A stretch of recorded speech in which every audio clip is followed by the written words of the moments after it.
coordinatrice de l'association FOR, qui est donc l'association collégiale du Fort de Tourneville. C'est-à-dire qu'elle regroupe les 25 structures, 25 associations artistiques et culturelles et les 3 services municipaux qui résident au fort. Il y a des écoles de théâtre, de musique, des collectifs de graphistes, d'architectes, etc. Une des particularités du fort, c'est que c'est un espace public ouvert 24 heures sur 24, 7 jours sur 7.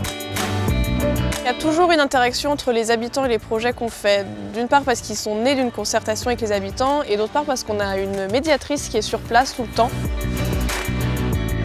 Donc là, on se situe dans le jardin-forêt du Fort de Tourneville, le jardin-forêt comestible. On avait une centaine de bénévoles qui sont venus pendant 2 jours pour planter. Il y a eu plus de 1000 plants de 250 espèces différentes. Aujourd'hui, le jardin il fait 350 mètres carrés. Les gens peuvent y venir quand ils veulent et faire à peu près ce qu'ils veulent. On s'est adressé à la Fondation de France pour développer le projet. C'est la 2e année consécutive où ils nous aident. Là, cette année, la 2e phase, c'est de développer encore en proposant des ateliers, par exemple, de transformation alimentaire, en doublant la surface du jardin. On a ajouté une mare aussi.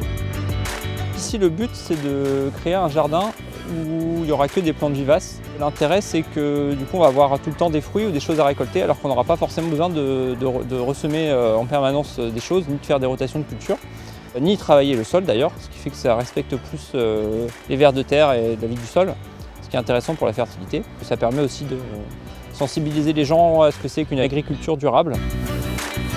N'importe qui peut venir travailler un peu dessus, récolter quelques fraises, prendre une branche de thym.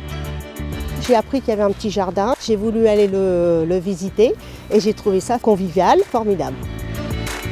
À l'occasion de la Sainte-Catherine, il y a plusieurs activités qui ont été lancées pour planter des arbres, un arbre pour le climat. Donc je voulais le faire. Et le principal pour moi, c'était qu'il y ait des enfants, de les faire participer et leur montrer qu'on peut créer de la biodiversité. Les habitants voulaient voir des animaux au fort. Donc on a proposé un cheptel de moutons, un éco-pâturage, ce qui nous permet d'entretenir 1,5 hectare d'espace vert et de créer une ambiance un peu particulière au fort.